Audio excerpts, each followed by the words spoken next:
بسم الله الرحمن الرحيم. سپاسی خوای گەورە دەکەم کە تەوفیقی دا خەونەکانی کردینە ڕاستی. ئەو خەونانەی کە دوێنێ دەماندید ئێستا کە ڕاستیە، ئەو خەونانەی ئێستا شەیتمان داهاتوومانە ئینشاءالله.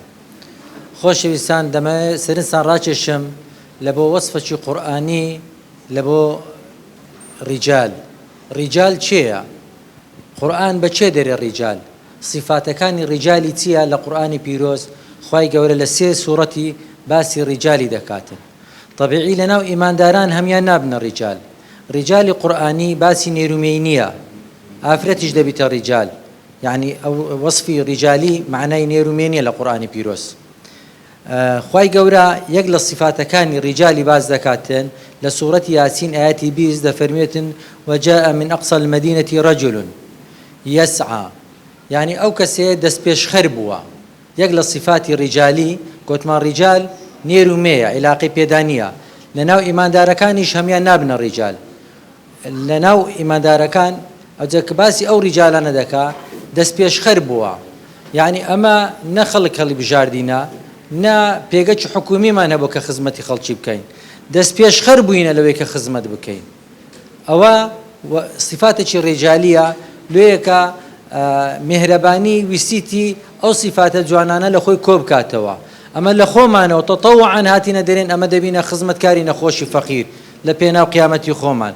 ئەمە لە خۆمانەوە دەستپێشخەر بووینە، دەرێن یارمەتی خەڵکی دەدەین، ئازاری خەڵکی لا دەدەین، بەردی زەرداوی هێلوی لا دەدەین، مەشاکلی هێلوی حەل دەکەین، دێن یارمەتی دارایی دەدەین، دێن یارمەتی سەحەتی لۆ دەگەڕێنینەوە، دەستپێشخەر بووینە. ئەوەیە کە لە صفاتەکانی قورئانی لە بۆ ڕیجالی. خوای گەورە دەفەرمێتن من المؤمنين رجال صدقوا ما عاهدوا الله، ئەوان ڕاستگۆ بووینە. ڕاستگۆیی یەکە لە صفاتی ڕیجالی کە لە سوورەتی ئەحزاب ئاەتی 23 کە باسی ڕیجالی دەکات. گوتمان یەکەم صفەتیان دەستپێشخەرن، لە خۆیانەوە دێن خزمەت دەکەن. دووەمینیان ڕاستگۆنە، چونکە ئینسانی ئیماندار ڕیجال درۆی ناکات، چونکە چێ درۆی دەکات؟ درۆ ئەوانەی ترسنۆکن درۆی دەکەن، ئەوانەی خەوافونن، ئەوانەی کە دەترسێن ئەوانە کاذبن. ئینسانی ئیماندار ڕاستگۆیە، ئەگەر سەری خۆشی لەسەردا بنێتن لە ڕاستی لا ناداتن. ڕاستگۆی یەک لە صفاتەکانی ئینسانی ڕیجالی قورئانی کە وەسفی قورئانی ڕاستگۆنە، لەوەگەر ئەو پەیمانانەی کە دایتیان و لەسەر پەیمانەکانی خۆشیان دەمینێنەوە تاوەکو هەر وەزعێک دابێتن لە ڕاستگۆیی لا نادەن. لە سوورەتی نور لە ئاەتی 37 باسی ڕیجالی دەکاتن. دەمەوێت جوان تەرکیز بکەن لەگەرەوەی خوای گەورە دەفەرمێتن ڕیجال لا تلهیهم تجارة ولا بيع عن ذكر الله. هەر ئیشەکی دەکەی، هەر کەسابەتێکی دەکەی، هەر تیجارەتێکی دەکەی، نابی دوورت بێخیتەوە لە ذکری خوای گەورە.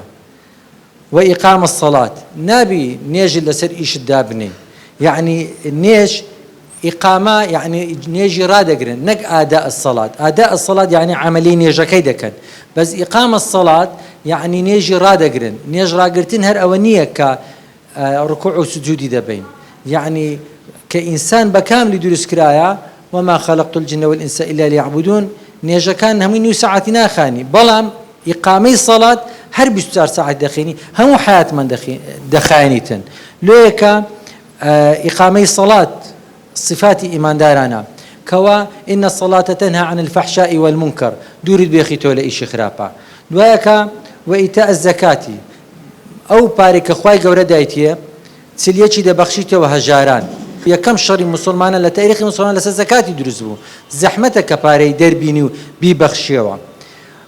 دوايكا يخافون يوما تقلب فيه القلوب والأبصار، أو كسانان الرجال لقيامته دا ترسين، قيامت لميشيتيان، مردن لناو حياتيانا لخيالتيان. أو شش صفتي رجاليا وميدكم كوا همومان ببين أو رجالي كوا لقرآني باز كراينا كوا دس بيش خربين لبوكاري تاكا كوا رازدقوين كوا نيجاكان من وكو بالبليتاو من بباريزين كوا زكاتي باري ماري فقيران بدين خدمتي فقيران بكين ولا قيامتش ترسي زور گەورە مان هەبی لە خوای گەورە و خوای گەورە عاقبەت خێرمان بکەم، دووبارە سوپاسان دەکەم و خوای گەورە دڵخۆشمان بکە لە دنیاە. اللهم إنا نسألك العفو والعافية في ديننا ودنيانا وأهلنا ومالنا. خوای گەورە عاقبەت خێرمان بکاتن وآخر دعوانا أن الحمد لله رب العالمين.